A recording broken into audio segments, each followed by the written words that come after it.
Here we are in Benson, Arizona, about 50 miles southeast of Tucson. 30 years ago, Randy Tufts and Gary Tennant, college roommates at the University of Arizona, were doing what they love to do: explore and look for caves. When they stumbled upon this sinkhole, they had an intuition, so they climbed on down. What they discovered is now known as one of the country's most precious and natural wonders. Now, very few cameras are ever allowed in this cave. So come along with us, because we are going to take you for a rare look inside Kartchner Caverns. Sort of on a lark, we came out when we were college students to check the hole out. Our hobby had been looking for caves. We explored some of the local caves, and we together wanted to find a cave. There was a long tunnel, 25 feet, a very constricted tunnel, and at the end of that was what we called a blowhole, which was a grapefruit-sized hole blowing air, whoosh, coming in. And, we knew that with that kind of volume of air, there must be a big space behind it. Gary Tennant and Randy Tufts had discovered 2.5 miles of some absolutely stunning cave formations created over 200,000 years. It was the geologic find of a lifetime, and they couldn't tell a soul.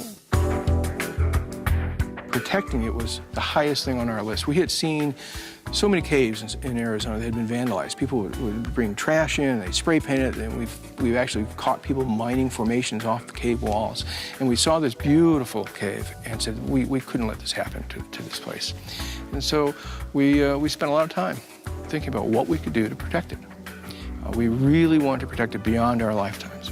We knew that that was the obligation that came with the discovery, the responsibility of stewardship. This cave has incredible formations, both in terms of diversity of minerals and diversity of forms. As a matter of fact, it's recognized as one of the 10 most mineralogically significant caves in the world.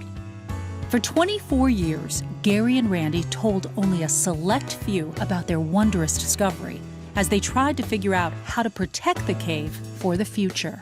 We researched the landowner, the Kartchner family, discovered that they were doctors and teachers, and their dad, the patriarch of the family, had been a school superintendent.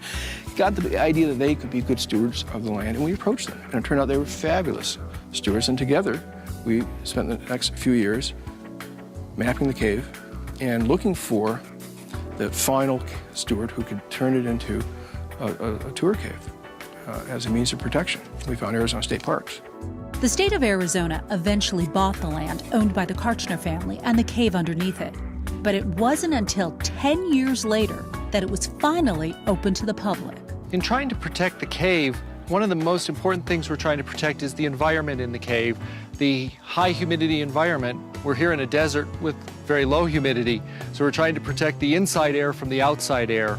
So we have to have some way to keep them from mixing. So we have a whole set of airlocks with big freezer-like doors that people pass through. They only let a certain number of people on the tour at a time, with a guide in front of them and also in back of them.